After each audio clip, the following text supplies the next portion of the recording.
देखिए, राम का नाम भी है, मोदी का काम भी है और हमारे विकास के काम भी हैं। देखिए, कोई एक समाज विशेष से कोई चुनाव नहीं जीता जाता। स्थिति एकदम स्पष्ट और क्लियर है, 11 के 11 सीटें हम जीत रहे हैं। नमस्कार, मैं हूं देवेंद्र मिश्रा और छत्तीसगढ़ के सबसे बड़े डिजिटल प्लेटफॉर्म छत्तीसगढ़ तक में आपका स्वागत है। हमारे बीच में मौजूद हैं महासमुंद लोकसभा क्षेत्र की भारतीय जनता पार्टी की घोषित प्रत्याशी रूप कुमारी चौधरी, जो बसना से विधायक रह चुकी है और वर्तमान में महासमुंद जिले की अध्यक्ष हैं।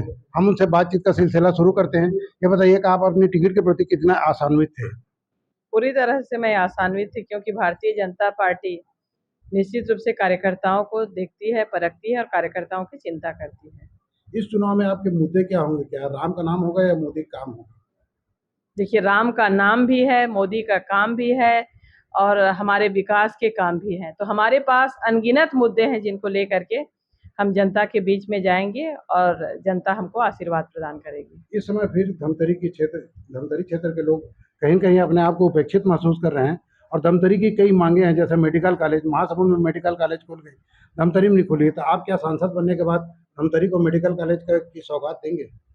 भारतीय जनता पार्टी के ही सरकार में ये संभव है कि उन्होंने हर संसदीय क्षेत्र में मेडिकल कॉलेज दिया और महासमुंद में मेडिकल कॉलेज हो गया। अब स्वास्थ्य के प्रति देश के प्रधानमंत्री जी कितने जागरूक हैं, इस बात को हम सब देख रहे हैं कि आयुष्मान कार्ड में जो प्रति व्यक्ति 5 लाख तक का इलाज होना था, वो 10 लाख आज इलाज के लिए कर दिया गया है। तो आने वाले समय में धीरे धीरे क्राइटेरिया के तहत जिलों में भी इस तरह से मांग उठने लगी है, तो उसकी आवश्यकता को देख के निश्चित रूप से यहाँ के लिए भी मेडिकल कॉलेज की मांग रखी जाएगी और पूरा होगा। विपक्षियों के द्वारा कहीं न कहीं साहू समाज को बरकराने की कोशिश की जा रही है कि उनकी उपेक्षा हुई है। इस बारे में आपका क्या कहना है? देखिए, कोई एक समाज विशेष से कोई चुनाव नहीं जीता जाता। भारतीय जनता पार्टी में जो भी प्रत्याशी होता है, वो मात्र और मात्र एक प्रतीक होता है। प्रत्याशी तो कमल का फूल होता है। तो इसलिए कोई भी समाज के व्यक्ति को मिले, ऐसा किसी भी समाज का उपेक्षा नहीं की गई है, चाहे वो कोई भी समाज हो।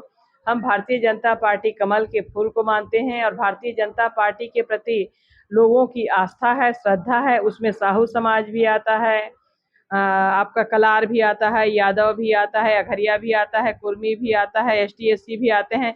सभी जनता है, सभी समाज से बिलोंग करते हैं और सभी जनता के विश्वास है मोदी की गारंटी के ऊपर। तो इसलिए निश्चित रूप से इसमें कोई सामाजिक वाली बात है ही ना किसी की उपेक्षा की गई है, ना कोई समाज उपेक्षा महसूस कर रहा है, ना कोई समाज इस तरह की बातें कर रहा है। हम सब एक साथ हैं। आने वाले लोकसभा में क्या तस्वीर होगी छत्तीसगढ़ में? निश्चित रूप से आपने देखा है कि धमतरी में विधायक हमारी थी पिछले समय भारतीय जनता पार्टी की, लेकिन कांग्रेस की सरकार होने के बाद कहीं ना कहीं विकास के कामों में कुछ रुकावट, कुछ बाधाएं निश्चित रूप से आई। लेकिन अब भारतीय जनता पार्टी की सरकार छत्तीसगढ़ में भी है, केंद्र में भी भारतीय जनता पार्टी की सरकार 400 पार के साथ आएगी। तो धमतरी की आप तस्वीर ही अलग देखने को आपको आने वाले समय में मिलेगा। पिछले लोकसभा चुनाव का परिणाम 9-2 का रहा है। इस समय क्या माने? इस समय स्थिति एकदम स्पष्ट और क्लियर है, 11 के 11 सीटें हम जीत रहे हैं। ये जीत का आधार क्या, ये आपके विश्वास का आधार क्या है? जनता का विश्वास, मोदी की गारंटी। तो ये थी रूप कुमारी चौधरी। इनका कहना है कि इस समय Bharatiya Janata party clean sweep करेगी और पूरे 11 सीटों पर भाजपा का परचम लहराएगा। देवेंद्र मिश्रा, छत्तीसगढ़ तक, धमतरी।